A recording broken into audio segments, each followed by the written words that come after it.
Class 8th chapter 5th है कोल and petroleum. कोल का मतलब है कोयला और पेट्रोलियम यानी कि पेट्रोल डीजल ये सब चीज़ बहुत सारी चीज़ें होती हैं। खाली पेट्रोलियम में पेट्रोल नहीं होता है। ठीक है, देखो मटेरियल्स जो हैं दो तरह के हैं। मटेरियल में वस्तुएं जो भी दुनिया में पाई जाती हैं। इससे पहले भी तुमने पढ़ी थी, मटेरियल्स के बारे में पढ़ा था हमने कि मेटल और नॉन मेटल था, कि एक धातु होता है एक अधातु होता है। अब की बार मटेरियल है कि कुछ नेचुरल होते हैं जो कि दुनिया में खुद ही नेचर हमको देती है, यानी कि प्रकृति हमको देती है, और कुछ मैन मेड होते हैं। ठीक है, इंसान के द्वारा बनाए हुए होते हैं। जैसे इनमें से देखो नेचुरल जो है वाटर पानी और कोयला और सोना सिल्वर स्टोन यानी कि पत्थर पेट्रोल लकड़ी ये सब चीज़ें नेचुरल होती हैं, ये दुनिया में होती ही हैं, हम इनको बना नहीं सकते, ये खुद बनती हैं। और कुछ होती हैं जैसे देखो ये पानी तो नेचुरल है लेकिन उसका हम जूस बना लेते हैं, ये मैन मेड है। कैंडल मैन मेड हो गई। वैक्स तो होता है, ये निकलता है धरती के अंदर से, जो पेट्रोलियम निकलता है उससे बनता है वैक्स यानी कि मोम, लेकिन उससे कैंडल हम बनाते हैं। प्लास्टिक हम बनाते हैं, नायलॉन और ईंटें, ऐसी कई सारी चीज़ें हैं जो हम बनाते हैं। तो दो तरह की चीज़ें होगी, नेचुरल और मैन मेड। ठीक है, तो ये रिसोर्सेज जो हैं यानी कि जिनसे हमें एनर्जी मिलती है, तो रिसोर्सेज हैं जो कि कुछ प्रकृति ने हमको दिए हैं और कुछ इंसानों ने हमने खुद ही बनाए। तो ये दो तरह के कुछ कुछ पार्ट्स में बांट दिया, दो भी नहीं कुछ पार्ट्स में बांट दिया। देखो रिसोर्सेज ये क्या है, एक तो इनएग्जिस्टेबल रिसोर्सेज हैं और दूसरा एग्जिस्टेबल रिसोर्सेज हैं और तीसरा नेचुरल गैस है। ठीक है, तो सबसे पहले है इन एग्जिस्टेबल नेचुरल रिसोर्सेज हैं, वो तीन हिस्से में बट गए हैं या दो ही हिस्सों में बटे हैं, लेकिन इसमें एक हिस्सा और भी जुड़ा हुआ है जो कि नेचुरल गैस है। ठीक है, तो ये सबसे पहला है इन एग्जॉस्टेबल रिसोर्स। एग्जॉस्टेबल का मतलब होता है थकावट हो जाती है जिसमें। ठीक है, इन एग्जॉस्टेबल जिसमें थकावट कभी भी नहीं होगी, एग्जॉस्टेबल जिसमें थकावट होगी। एग्जॉस्ट का मतलब एग्जर्शन का मतलब होता है थकावट होना।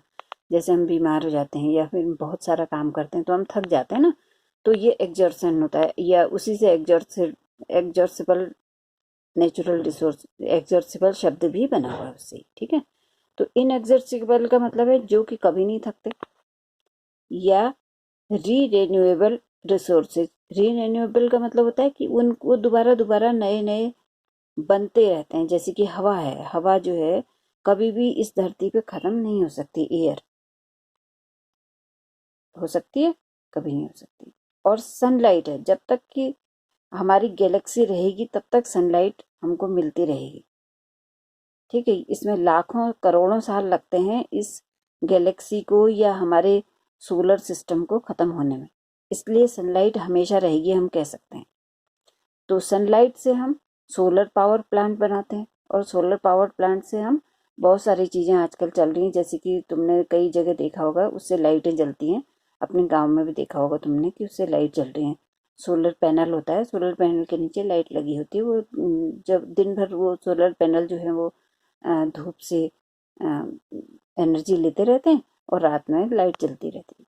तो ये जो है ये कभी ख़त्म ना होने वाली चीज़ें हैं और इसको रीन्यूएबल रिसोर्स बोलते हैं। रीन्यूएबल यानी कि दोबारा से नए बन जाने वाले। ठीक है, आज हम इनकी बात नहीं कर रहे हैं, अब हम एग्जॉर्सिबल नेचुरल रिसोर्स की बात कर रहे हैं। इस एग्जॉर्सिबल नेचुरल रिसोर्स को बोलते हैं non renewable resources. Non renewable यानी कि जो कि दोबारा से नहीं बनेंगे या उनके दोबारा से बनने में करोड़ों साल लगने वाले हैं, इनको नॉन रिन्यूएबल रिसोर्सेज बोलेंगे। ठीक है, तो ये कौन कौन है देखो, कोल यानी कोयला, कोक कोल से ही कोक बनता है, कोयले से ही कोक बनाया जाता है जो कि और भी ज़्यादा रिफाइंड होता है यानी कि शुद्ध होता है। कोयले की शुद्ध फॉर्म है कोक।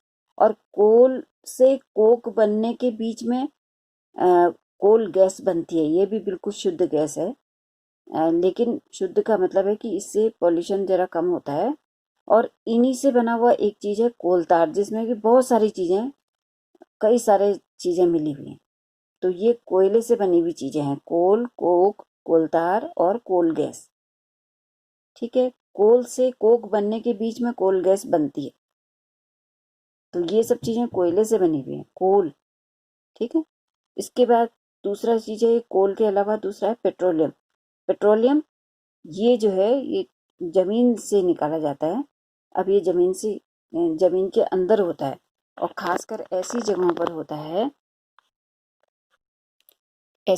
होता है जो कि समुद्र के आसपास होती हैं। जैसे देखो ये समुद्र का एरिया दिखा रखा है, ये पानी है, ये सारा पानी है। और इसमें सबसे ऊपर ये दिखाई दे रही गैस, गैस क्योंकि सबसे हल्की होती है इसलिए गैस दिखाई दे रही सबसे ऊपर। उसके नीचे ऑयल है, ऑयल भी हल्का होता है, किससे? पानी से। तो पानी सबसे नीचे दिख रहा है, उसके ऊपर ऑयल, उसके ऊपर गैस। तो ये जमीन के नीचे कहाँ से आई? ये जो समुद्र